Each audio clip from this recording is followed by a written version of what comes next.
Hello, everyone.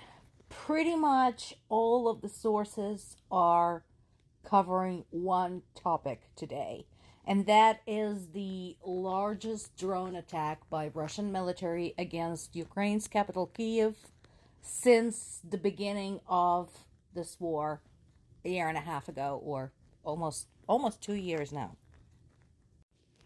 This photographs appears pretty much across the board, and it should. This appeared on BBC, Reuters, Associated Press, The Guardian, everywhere. It's a kindergarten. Obviously, they were NATO agents hiding there, right? We talked about Russia's targeting of Ukrainian hospitals, and I do have a correction to that story. I had the days wrong. For some reason, I was thinking like in the 400. No, we're over 600 days of war since October. So with that math, they've hit almost 150 Ukrainian hospitals. So it's not a hospital every 3 days, it's a hospital every 4 days. Not that much of a difference, but I did want to issue that correction. I will have to look up how many kindergarten schools and other children's establishments these people have hit, but there you have it. So far, they're still figuring out, what the damage is, what's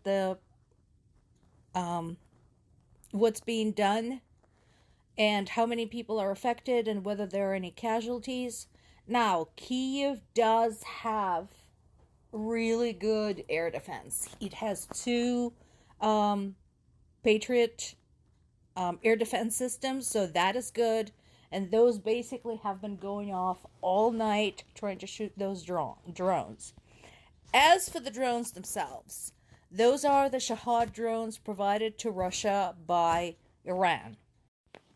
Which leads us very nicely into the next story. This is from Associated Press.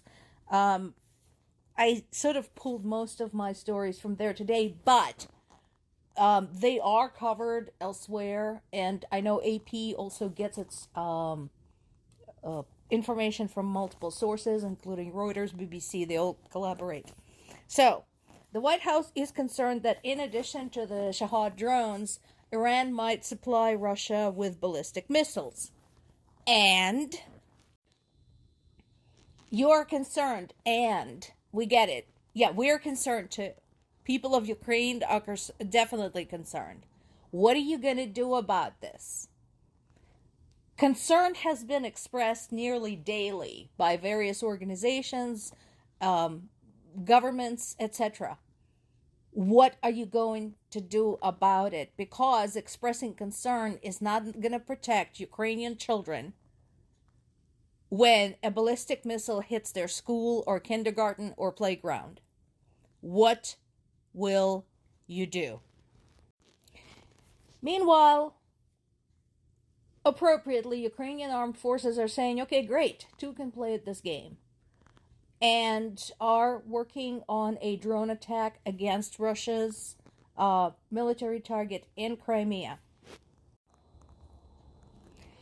As I pointed out in the past, so far, Ukraine has a really good record when it comes to basically limiting themselves to very precise, very carefully calculated strikes against Russia's military objects only, with minimum casualties.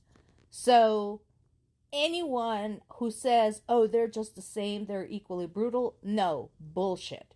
First of all, Russia invaded Ukraine and not the other way around. As I mentioned yesterday, when Russian tanks rolled across the Ukrainian border on February 24th, 2022, not a single shot by Ukrainian military has been fired anywhere on Russian territory. Anywhere. Not a single rocket was launched at them, not a single drone. As far as I'm concerned, after all this time, including after multiple unsuccessful attempts to take certain important targets such as Bakhmut and Avdiivka, Russia is getting what it deserves.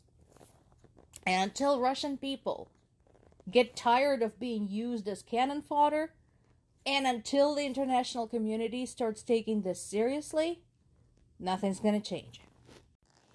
We conclude with the dumb shit Russia does for no good reason whatsoever. Ukrainian Eurovision Song Contest winner Jamala has been added to Russia's wanted list. Why? She's a performer. She's not a soldier. She's not a spy. She's not a general. Why? Why is it wanted? Because she won a music contest. And because she's from Ukraine, and that means that she's better than Russian participants, some of whom have been barred from attending these types of things, rightfully. And so now she is on Russia's wanted list.